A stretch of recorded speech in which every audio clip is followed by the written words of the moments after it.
50-50 for a long time, 50-55. And I think it's because like there's also this block of me, like I can only handle so much in my Of brain, before we course. add more. But yeah. There's only so many hours in the day.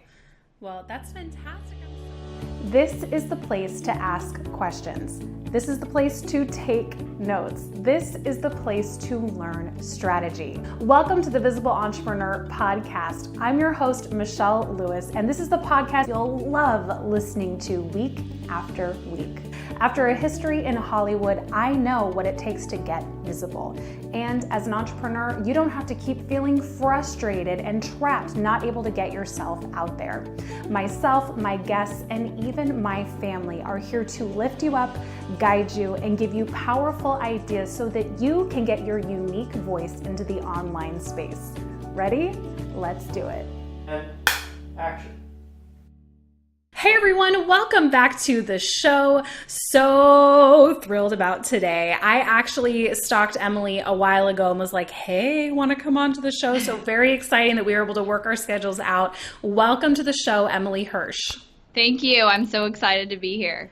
Me too. So what is interesting when you've been doing this for a little while, you become Facebook friends with kind of everybody and you're able to watch them grow. And it's been really fun for me discovering Emily, I believe in a Facebook group like 2 years ago, and watching her gradual and then immense growth in terms of being a Facebook ad strategist. It's been really, really cool. It's one of the fun things about our community since we're all connected.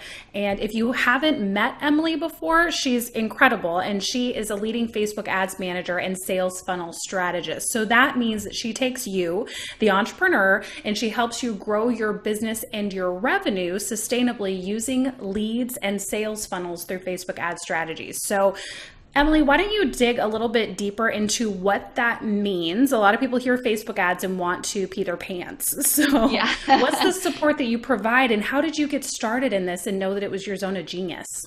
Yeah, so I'll start with how I got started because I think that flows into it. So I started 3 years ago this online business, and it's been, like you said, a crazy growth. And I feel really fortunate about how fast it's grown and the people I'm surrounded by. But I actually started as a virtual assistant. So 3 years ago, I was just by myself, a virtual assistant, and then I did that on my own for a while, and I started doing Facebook ads for those clients, just kind of for fun, and they wanted me to, and I was obviously way undercharging because I was a virtual assistant, so I was charging the $25 an hour rate or whatever, and then realized I'm really good at that and was getting them really good results, and it just was something that I was like, wow, I really understand this, and not only understand Facebook ads and the technical parts of that, but the big picture marketing. I started following Russell Brunson and the online, digital marketing, and just really intrigued by it. And from there, started doing Facebook ads on my own, and then got to the point where okay, I'm maxed out. I can't take on any more clients, but I have more demand, so I better build a team. And that was probably about a year and a half ago that I really started building a team. And in the last just over a year that I was I'm full on agency, and that's what I'm going to do. And so in the last year and 3 months, and I know that because my daughter was born, and it was okay, I can't keep doing all the things I was doing. And so that's when I started hiring ads managers and building out the agency. And from there, now we just hired our 8th ads manager. So it's pretty crazy. But yeah, so we do, we are an agency. We're a marketing agency. I think we help with Facebook ads, but also big picture strategy. And so we work with a lot of online influencers and people selling digital products, and we run the Facebook ads, but also look at the whole marketing strategy, which is essential because there's so many pieces that go into a Facebook ad that it's not just what you see in Ads Manager, but it's how everything is converting. So my team does, I'm the high level strategy, then I have the implementation, which is from everything from ad copy to loading the ads to doing all the technical pieces. And as we know, Facebook changes every day. So staying on top of that and, what's working and what's not working for our clients. Awesome. So what I find to be really interesting about this whole process is I feel that there's almost a ceiling that entrepreneurs hit where they've built everything. They want the traffic to come in, but they're really petrified to start spending to then earn. So can you speak to that a little bit? Have you seen that as well? And how have you helped people break through that? Or what advice would you give to anyone listening that feels that kind of feeling about it? Yeah, totally. I mean, well, the reality is that like organic reach on Facebook is basically not there. So if you want to Hmm. keep growing and you don't want to spend hours doing like whatever you're doing, whether it's like going in Facebook groups and building personal relationships, it's just bottom line, like none of that is scalable. So if you really Hmm. have this vision to reach a lot of people and to have a business that grows, you have to look at paid traffic, and you should look at putting a percentage, whether it's 10% or 20%, whatever, of how much you make every month back into marketing. And I usually tell people who feel afraid, like, two things will help you feel confident. One, at least knowing like where you're going, like as long as you have something that you can sell, and whether that's like now or in 2 months from now once you're ready to launch it, but as long as you know where you're going, then you know who you need to attract. If you don't know that, then you're not ready yet. It's not like, okay, let me just throw up Facebook ads, because you would have no idea who to target, how to message, all those things. But then two, I always like to explain to people, like, it's really valuable to actually get data from your marketing. So you're going to make mistakes. Like, you're going to promote something and it's going to flop. But then you're going to take that and you're going to learn, okay, that didn't work. Why? Let's look at it. Let's analyze it, and then let's do it again better. And so, waiting to start, people, like, I think, feel really afraid to start because they think they either have to have everything perfect, they don't know where to start, they don't know what they're doing, and they're afraid of like making a mistake or having a promotion fail. If you spend $100 on something and it doesn't make you back your $100, at least you got the data of that it didn't work, and now you won't waste that money again. So I think like that helps people kind of understand, like, it's the big picture. Everything is big picture with marketing. Absolutely. Yes, yes. And I love that you're hitting on that, because this is a misconception. And I think people, usually entrepreneurs are married or have close friends or parents that are not. And so there isn't the understanding and necessarily the information out there that you have to raise, like you have to spend money to make money. But as an entrepreneur, it's like, oh, well, I can't really justify that until I'm making X per month. Right. So I love that what you're saying is, no. You first need the data and, in a way, kind of expect things to fail so that you can figure out what is going to work. Yeah, exactly. Can you give us an and example? Maybe look at it, give you an example of like how you could get started? Let's talk about that in just a second, but talk to me about either from your experience or an experience with a client where you've had to test things to finally figure out what's worked. Yeah, so a lot of times it's messaging. Like, that's the biggest thing that we're testing. And so we will test different, variations from the ad to, like, we run traffic to a lot of webinars. So the way we present a webinar, and a lot of times, like with marketing, it's not necessarily about the actual webinar and what you're delivering, but first it's about like, how are you positioning that? So we've had a lot of clients where we basically run, you have to start. So you have to like say, okay, I'm going to put, $200, $500, $1,000 into this, and I'm going to run these variations, and I'm going to test it, and then I'm going to look at all the pieces. And that's what we do every single time, regardless of the budget of the client. And I'm going to look at the actual ad conversion, the landing page conversion, the webinar conversion, and the sales conversion. And so every time, regardless of whether it was like totally not successful or successful a little bit, is there room for improvement? So here's a good example. We just had a client. She's in the health and fitness industry. She has an online membership site. And we tried doing basically this strategy of list building, and then her membership site's closed. So list building, open the membership site for 48 hours to all the people that we've grown the list to in the last like 4 to 6 weeks, and then close it. And that worked. Like, it worked okay. It got, I think, like 2% of the list converted to members, and it's a lower ticket, I think 147 for the year.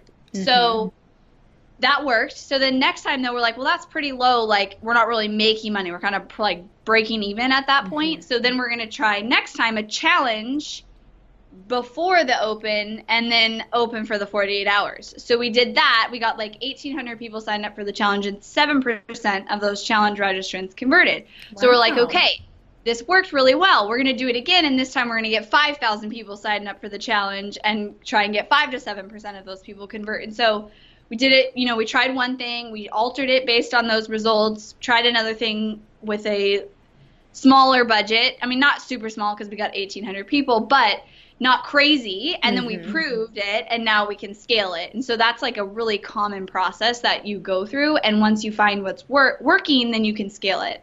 Well, and I love the flexibility of going webinar, let's try it, let's see. Challenge, let's try it, let's see. And I think it can get a little bit discouraging because on the creative side of things, you're like, oh my gosh, I'm exhausted. But once you find what works and can really put that money behind it, that's incredible, the kinds of results that she got. So thank you for sharing that with us.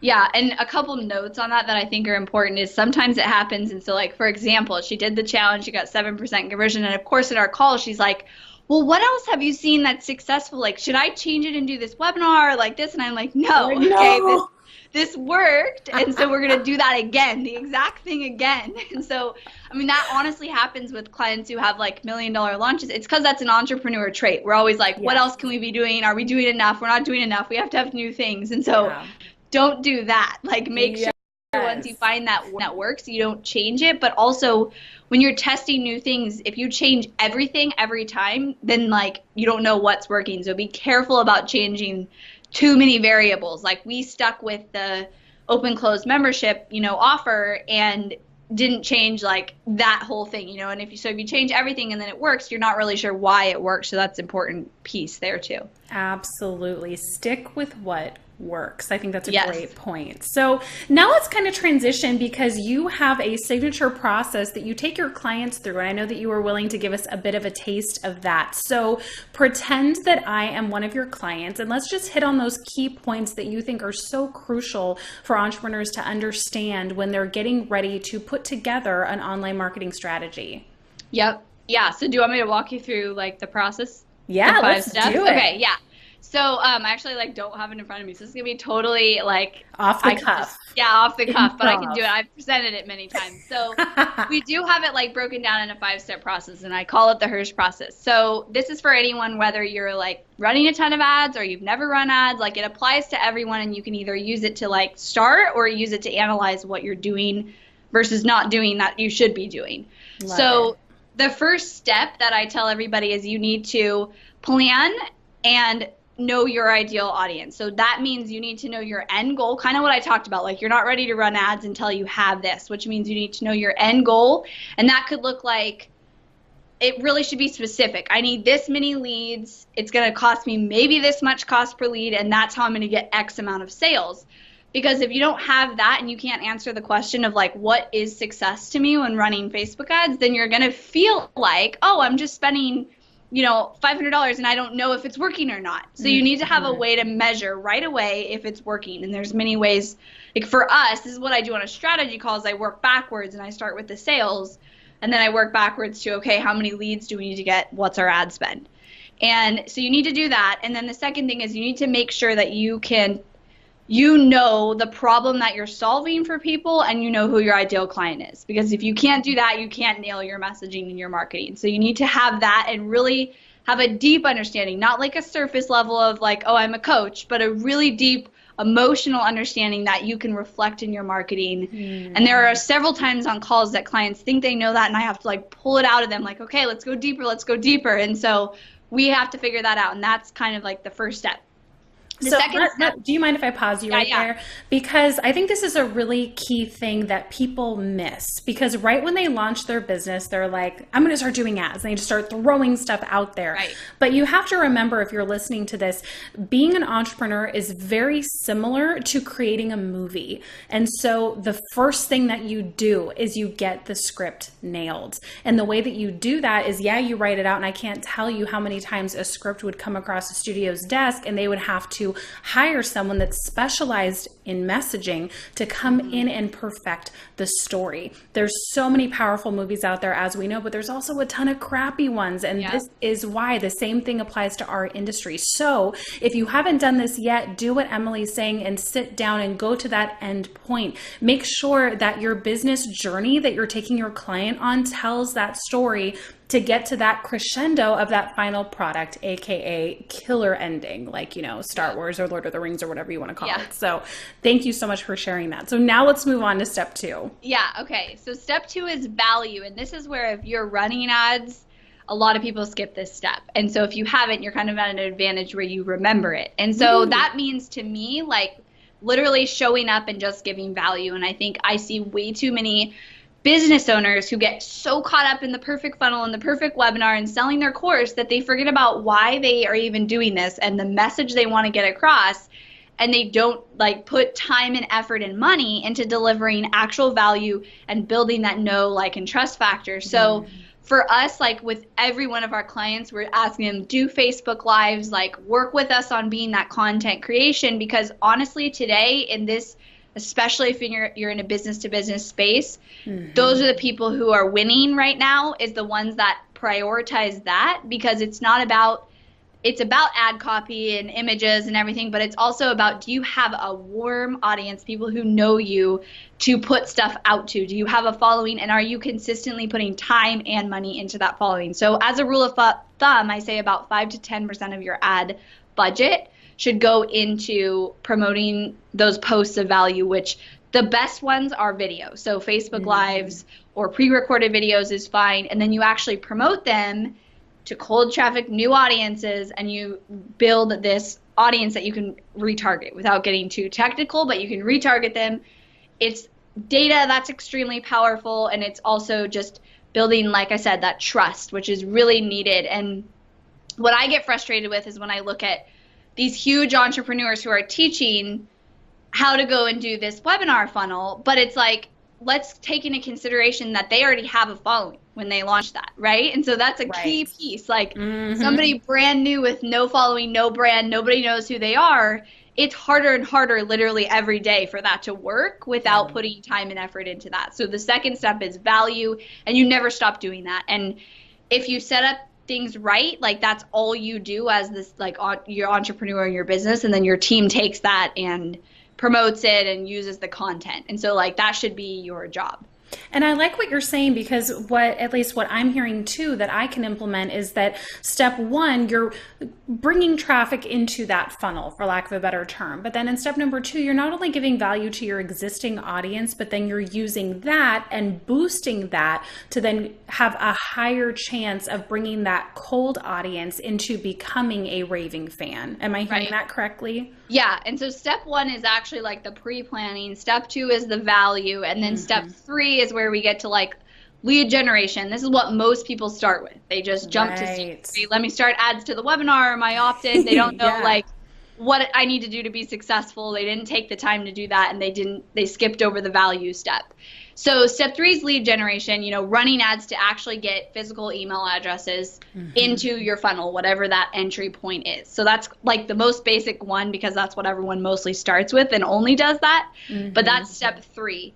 And then step four is retargeting those people from step three. So let's just use a webinar, because that's kind of my jam and what we do. I love that. I'm building one right now, so this is great. Yeah. So let's use a webinar. So step three would be running ads for registrations to that webinar. You might run it to cold traffic new audiences, but you also would be retargeting anybody who's watched your videos from step two, who's engaged on your page, who's visited your website, who's maybe landed on a podcast page for you. Like you'd be retargeting those people into your webinar. Then after they come into the webinar, we retarget them to the next step, which is sales. So step four is like actually selling, making money. But going deeper in that, there's several retargeting things that you can do. So you have to look at your Facebook ads can be a funnel themselves. They can basically time with the funnel that you've set up. So for a webinar, we could have a retargeted ad for people who signed up and didn't watch my webinar going to the replay. Or we can have a retargeted ad for people we know watched going to my offer. And then we can have even deeper a retargeted ad for people who have landed on my sales page, landed on my order form, and haven't bought yet. And those are like some of the best converting ROI ads that we have for clients, is like those, what you call abandoned sales page or abandoned cart. Because remember, people need to see something 5 to 7 times often before they buy it. Or how many times does someone click on a sales page, the doors are closing in 2 days, yeah, I'll do this later. If they see those ads 3 or 4 more times during those 2-day period of like promotion, or 3-day, however long it is, you have a way higher chance of converting them. So step four is the sales, but being very intentional with it, and also like a deep level of retargeting in there. A lot of strategy in there. Yeah, a lot of strategy that we have like down to a process for us, but for a lot of people, it's like mind blowing. It's like, I've Yeah. never thought of an abandoned sales page ad. Yeah. That's a lot of Facebook pixels in my brain. I'm sitting there going, oh my gosh, you have to put this here, and then do this, and then do that. Like, that's a lot.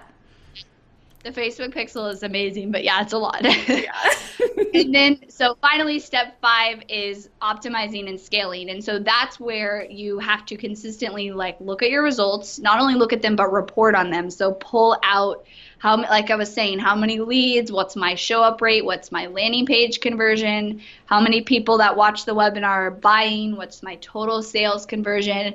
And this never stops because you're always going to be analyzing that. But then you can take it and make decisions. And marketing is just numbers. It's just data. Like once you have a formula that you know if I get 100 people on my webinar, I sell 2 people into my course, then you know I need to get 500 people in my webinar to sell this many. So, and then it just becomes, here's my ad spend to make this much. And the more you can predict that, the more comfortable you're also going to be in your marketing and how you spend money.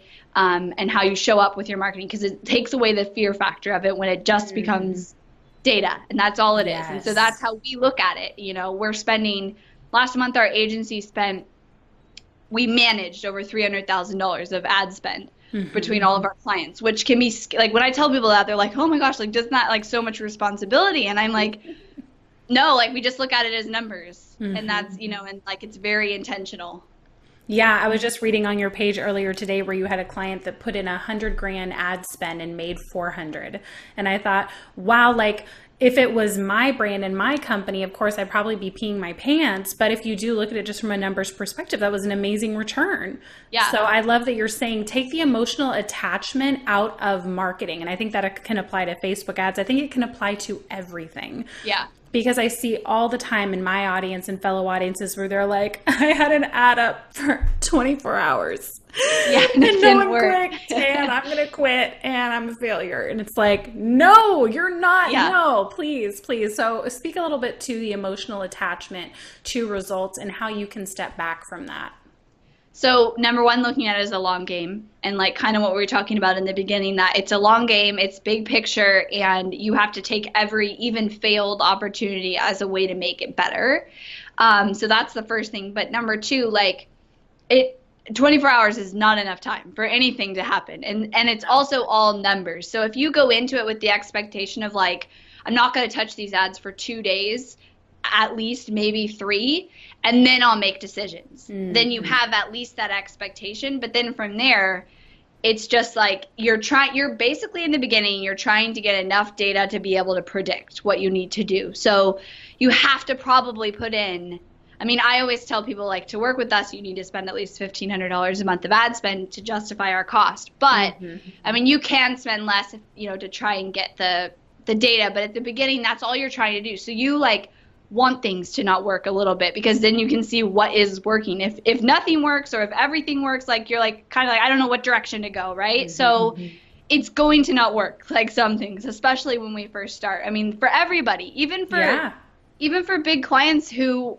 make millions, we still do things that we're like, oh, that didn't work as well as this. It's just, it doesn't hurt them as much because they're in that place where they can spend, $1,000 on testing. So that's really important. And then after that, taking it and looking at it as just numbers, like it becomes an ATM machine. That's the goal. If I put in this much, I get out this much.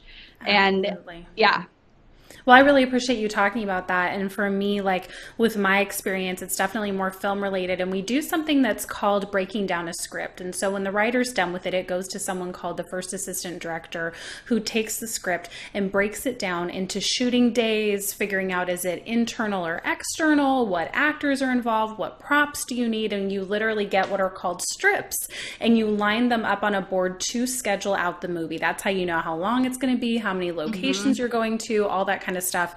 And it is a completely detached process where you're going, okay, that's not going to work here. You literally take it, Velcro and you put it over here and all that. So that's the process that you're describing. And I love looking at it in that kind of a strategic way with no attachment to really figure out what's working. So thank you so much for hitting on that point for our listeners. Yeah, of course. And okay, so the other thing that I want to know, kind of more on a personal nature, is you've been able to build this empire. It's exciting, it's incredible, but what has been the goal for you in terms of what you want to create in your life and how you want to positively impact the world?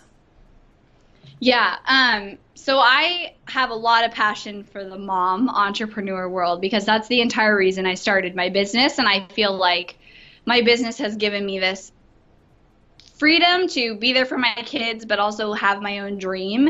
And it's also given me this whole open, like, vision into what's possible that people tell you it's not possible. Basically proving what everybody said you couldn't do and you can't do, and you can't have this life with both best of both worlds.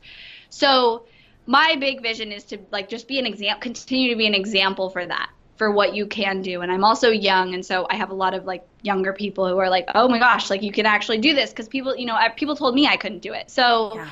that's like world impacting wise, that's my vision, is to be able to be that influencer and show you, just continue to show up and be real about, it's not always easy, but I'm still able to go and create this life that is amazing for myself and my family.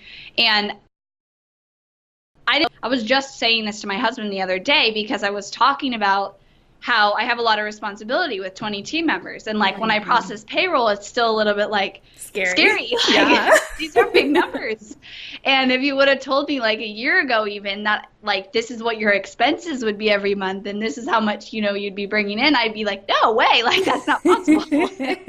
So it's like, I'm sure I'll feel the same in a year of where I am now. And so it's just like, for me, it's like, I know I just want to keep growing. There's no reason I want to stop. And it's just like one piece, and you learn, and we're talking about learning and marketing, but that's all of business. Like with team building, especially, it's like you learn and you make mistakes and then you become better and then you build bigger and then you up level again. And so I just I'm going to be the biggest digital marketing agency out there and the best, because we have amazing systems. And so that's, for me, we were talking about a little bit before the interview too, like that's been my focus for the year, because running Facebook ads is not hard if you're good at it and you're like understand it, but running Facebook ads for 50 plus clients and having systems in place where everybody gets attention is the hard part, And so I feel like that's been my struggle this year that I've been overcoming and just like trying to keep up with the growth. So Absolutely. Well, I love your mission. Thank you for sharing that with us. And for our listeners, if you have loved this episode, if this has been strategic and helpful for you, we would love to know. Be sure to let us know. Leave a 5-star review. And Emily has an incredible gift that goes over this 5-step process in more detail. So Emily, feel free to talk about that and share it with our listeners. Yeah, so we put out what's called the Hirsh Marketing Report. We've done it for 2 months now, and you can we'll give you the link to sign up for it. But basically, with 50 plus clients, I see the back end of a lot of businesses and a lot of ads. And so every month we're reporting basically on what's working, what's not working on Facebook. Here's like our best converting ads, and we even, share here was the highest converting ads that we had. And then I talk about all the Facebook ad updates. So I think it's something that's not out there right now that's able to like take this intelligence that we have and put it out publicly to the world. So we release that at the beginning of every month, so you can sign up to get that in your inbox. Yay! So we'll put that link below so that you can get the inside scoop on what is working and have that little technology gremlin in your brain to help you strategize and plan things out better for your own marketing plan. So thank you so much, Emily. In the meantime, if you are wondering how to raise your visibility in any way, shape, or form, please hop over to publicityjumpstart.com. Grab that book, since it will officially be out when this episode is out. And last but not least, something that was really deep on my heart today that I hope you guys don't mind me sharing with you is I have a friend named Basil Boz. He was on the show The Blacklist, and he founded an organization a couple of years ago called the Recovery of Children. He literally has a group of people that go around the world rescuing kidnapped kids, whether it's from sex trafficking or, all kinds of other crazy bad stuff. So if you've been looking for a place to put some of your money monthly in order to help make a change in the the world, please go to recoveryofchildren.org. And I know that he would so appreciate your donation. And you can also connect with him on Facebook. So in the meantime, hope that you have loved this episode, all things Facebook ads. Emily, thank you so much for coming on the show. And if you can give one sentence to just let our listeners know, what's the one step that you would recommend to get more visible that they can do today? Do video and get started. Love it. Yeah. Okay, you heard it from the master. Thanks so much for listening, and we will see you in the next episode. When I first got started with my online business, I looked at people who are getting featured in places like Huffington Post and Forbes and Inc. and wondering how the heck did they do that, right? In terms of me, I grew up in film and TV, so the video part and the branding part was really easy, but landing the press seemed impossible. But then I met a girl named Kristen Marquet who became my publicist and showed me the exact steps to take in order to land places like Entrepreneur on Fire, Huffington Post, BuzzFeed, Medium, Just Lex, the list goes on and on. It doesn't mean that I'm special. It means that we figured out a formula that works and we want to show you. Kristen and I have teamed up to write a book called Publicity Jumpstart, and we can't wait to share it with you. Get on the waiting list now. Order your copy today at publicityjumpstart.com, where we show you the top 10 ways to get your brand featured in the press. We can't wait to come alongside you in this journey. This is by far the most actionable entrepreneur book I've ever read when it comes to press, and I can't wait for you to get your hands on a copy. So go to publicityjumpstart.com and get yours today. I hope you loved this episode as much as I did. Now, we're all about building a tribe here at The Visible Entrepreneur, so be sure to subscribe, leave a 5-star review, and then head on over to the Facebook group. It's a great place where you can practice your video, live stream, and really enjoy the community that we have built. In the meantime, I'll see you in the next episode. Now get out there and get more visible. That's a wrap.